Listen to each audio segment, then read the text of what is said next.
के बारे में, इसको किस तरह परफॉर्म किया जाता है as a medical laboratory technician. Physical examination.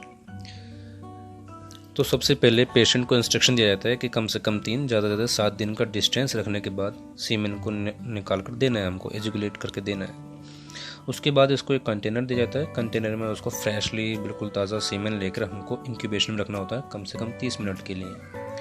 30 minute incubation में रखने के बाद 37 डिग्री सेल्सियस पर उसकी हम चेक करते हैं विस्कोसिटी यानी चिपचिपाहट। नॉर्मली 30 से 40 मिनट के अंदर सीमेन लिक्विफाई हो जाता है। अगर वो तभी भी लिक्विफाई नहीं हुआ, जब तक लिक्विफाई नहीं होगा तब तक उसको आके प्रोसेस नहीं किया जाता है, क्योंकि अंडर द माइक्रोस्कोप उसको करने में परेशानी होगी, उसमें सही से दिखेगा नहीं। गाढ़ापन होगा तो सीमेन एक ही जगह जो स्पम से इकट्ठे हो जाएंगे और वो मूव भी नहीं होंगे सही से। तो सबसे पहले विस्कोसिटी चेक करते हैं, उसके ड्रॉप बाय ड्रॉप गिरा कर। अगर ड्रॉप बाय ड्रॉप नॉर्मल गिर रहा है तो उसकी विस्कोसिटी चिपचिपाहट बिल्कुल नॉर्मल है। अगर नहीं गिरा तो कोगुलम उसके अंदर गाढ़ापन है, उसको अभी और थोड़ी देर रखने की ज़रूरत है। नॉर्मल सीमेन का वॉल्यूम 1.5 ml से लेकर 5 ml के बीच में होता है। सीमेन का एग्जामिनेशन, सीमेन जो बनता है स्पर्मेटोजोआ और सेमिनल फ्लूइड का मिलकर बनता है।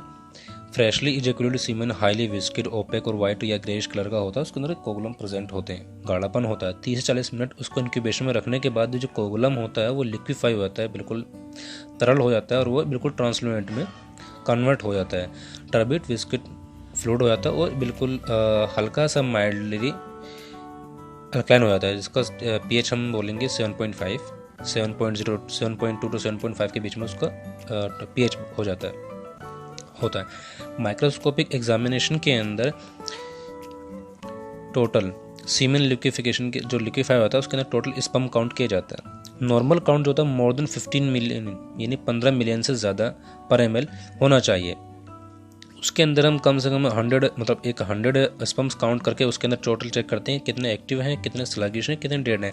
इसको एक साधारण भाषा में समझ लिए, कितने स्पर्म चल रहे हैं, कितने स्पर्म दौड़ रहे हैं, कितने स्पर्म खिसक रहे हैं और कितने मर गए हैं, इस तरह से।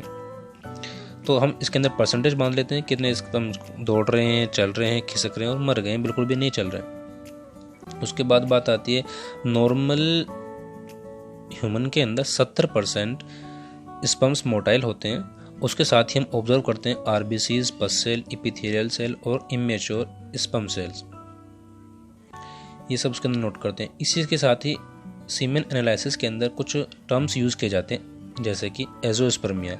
एजोस्पर्मिया का मतलब है कि सीमेन के अंदर नॉट अ सिंगल, एक भी स्पर्म नहीं मिला है। ये ध्यान रखने वाली बात है, अगर एक भी मिल गया तो उसको एजोस्पर्मिया नहीं कहेंगे। एजोस्पर्मिया में ये शर्त ज़रूर है कि उसके अंदर एक भी जिंदा या मुर्दा किसी भी तरह का स्पर्म नहीं मिलना चाहिए। दूसरा होता है ओलिगोस्पर्मिया। ओलिगोस्पर्मिया टर्म तब यूज़ किया जाता है जब स्पर्म्स लेस देन 15 मिलियन यानी 15 मिलियन पर ml से स्पर्म कम हो।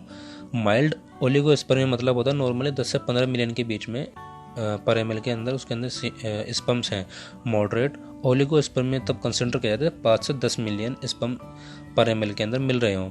और सीवियर ओलिगोस्पर्मिया तब डायग्नोज होता है जब उसका लेस देन 5 मिलियन पर ml स्पर्म मिल रहे हों या मतलब ना भी मिल रहे हो, बहुत कम मिल रहे हों।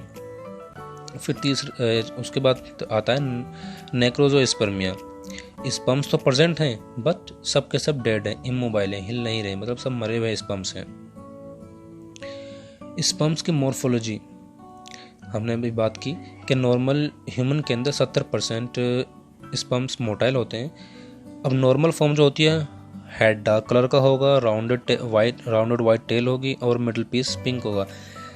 अब नॉर्मल फॉर्म क्या होती है, हेड बहुत बड़ा हो गया या बहुत छोटा हो गया, डबल हेड हो गया, डबल टेल होगी, ज़्यादा ही मुड़ी हुई तिरछी उर्छी उसकी पूंछ हो गई, जैसे कि इस फोटो में देख रहे हैं आप। जो फर्स्ट वन है इसका देखो नॉर्मल है, बाकी जो सारी है इसके अब नॉर्मल फॉर्म्स हैं। So thanks for watching our video. Love from team Moho Medica Hub. Thank you.